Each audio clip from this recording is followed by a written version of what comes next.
we're gonna land this on exactly 6 minutes long, and we're gonna talk a little bit about the anime, and even light novel series, if that matter, of Wandering Witch Elaina. Now, if you have seen my very first video of this week, the other one from yesterday, the one I edited for some reason, I gave a thumbnail. It is about some of the texts from the Junker's Walk book and some of the scenes from Wandering Witch Elaina in the anime on Crunchyroll. And that's the thing with that is that I managed to convey my own idea through what I saw as being abstract philosophy, but I did it in a way where it made sense to the viewer, because even if it was literally stuff that I could make out what I'm saying, because how fast I'm talking and how weird I make these connections with things, there were still things other people have recorded in their time. Junker's Walk is not a book I've written. Wandering Witch Elaina is not an anime I've created. But these things were together, and it made no sense why. But I combined this in a way that was dear to me, and something that made sense to the viewer if they can just put it in their ways. But let's go beyond that real quick. What is Wandering Witch Elaina? Well, this is an anime from not Azure, not my Azure. I just made a video about that. What the heck? Maybe. But Azure was the illustrator, but like for the light novels, and then the light novels came before the anime, and the anime that I watched in particular, whether it's subbed or dubbed, is produced by the same company who made Konosuba, God's Blessing on This Wonderful World, and by Go Senpai, I think. No, that was for Hyuka. Never mind. That was for Hyuka. Never mind. That's Hyuka. But I can talk about Hyuka later. But for Elena's sake, the show is really like. Sometimes I couldn't stand watching some of the episodes because there's a certain analogy I can make with that.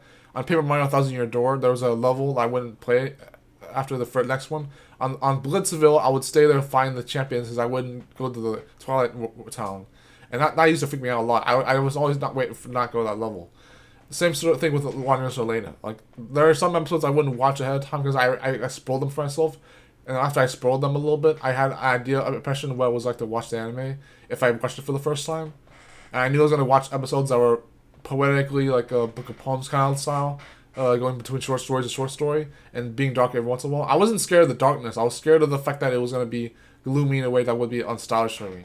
So I didn't want to watch them too much, but I still watched them, and maybe I was a little bit judgmental and biased on my behalf, but maybe so. But even then, there's a lot of good and bad moments that mix between the two, and plenty of good moments between even the characters known and not known. And so it makes sense to not have to take it at your own pace all the time, but hopefully take it at your pace nonetheless. Because taking it at my pace was still pretty enjoyable. I didn't just jump through the whole binge of the anime all at once, so, if I were to, I would have maybe enjoyed it better, but I didn't have to do that, so. My opinion on the Elaina character is pretty simple. It's like, she obviously reminds me of myself, because I do get the idea that maybe being a little too selfish is not necessary, but those were the wishes of her mother, which in the story, both light novel and anime, I would presume. Her mother had her daughter promise 3 things: that she would stay out of trouble, that she would come home whenever ready, and that most importantly, she would not think highly of herself. Or maybe the more important thing was that she wouldn't get in trouble, but hopefully go home when she's ready. And then yeah, so that follows through with how Elaina does do things in the anime and light novels. Is that she never gets in trouble that is not necessary, more than what's necessary, and she doesn't think too highly of herself in the worst possible manner. And she does offer to go home when time comes, hopefully. When it comes down to it, this offers a pretty good plot in itself for a story that doesn't have to have a straight narrative. But when you think about how the narrative of the organization of the show is only about these short stories, with maybe a guiding plot, not depending on one though, not being desperate for one, and having characters like Saya and Fran fall through with this sometimes, being a little bit recurring. Not too recurring, which is nice, but still recurring enough to be like, okay, so this is not only about Elaina. This is not only about the characters that we don't see anymore. This is its own thing, and I can enjoy that. I can really appreciate and be grateful for that, for what it's worth.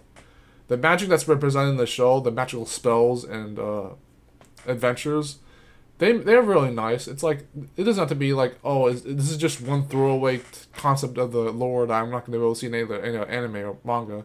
But no, it's nice. I get to see that every once in a while. I see them like cast like time reversing spells, time travel spells in different parts of the anime light novels. I bet there is a manga. I just didn't see it. But like being able to like see Elaina travel on her broom, and how she orients herself on things, whether she can deal with the problem in the hand or not, and whether she chooses to, which is important as well, but not too like to say that she's not even going to help anyone, because the biggest controversy about Elaina is that she's selfish, and I wouldn't say that's necessarily, although she does have a bit of an ego, but she's respecting the wishes of her mother and being an actual normal person, which the average person would not do these things even if they are prompted to. If you know what I mean by that, go out in real life and try to solve every single problem that you think of on the expectations we offer for Elaina from our perspective. That's the problem with here right now, is that we don't necessarily think. There was a YouTuber who covered Elaina, Cider Thoughts, and he said something in a completely different video where if he had like the train dilemma where he had to save people from a train coming by to move the tracks on a lever, he wouldn't do it because he knew that that's not something that necessarily everyone would do. He's right. Cider Thoughts has this implementation that's true because it is true. And in Wonder Witch Elaina, you don't just save people's lives just because you're prompted to. You don't just go use magic willy-nilly because you have the powers of a witch. You do what you have to do in the moment, go about your business, and move on. And that's Elena's journey for her sake. That's her adventure, and that is her wandering ways of being a witch that I don't think anyone would respect even in the real world if they had a chance to. I'm not trying to sauce about that too much, but it is a controversy. So, anyways, that's it for this video. I went past 6 minutes already. You saw me leap my voice a little bit. I was trying to jump for that, but I'm sorry.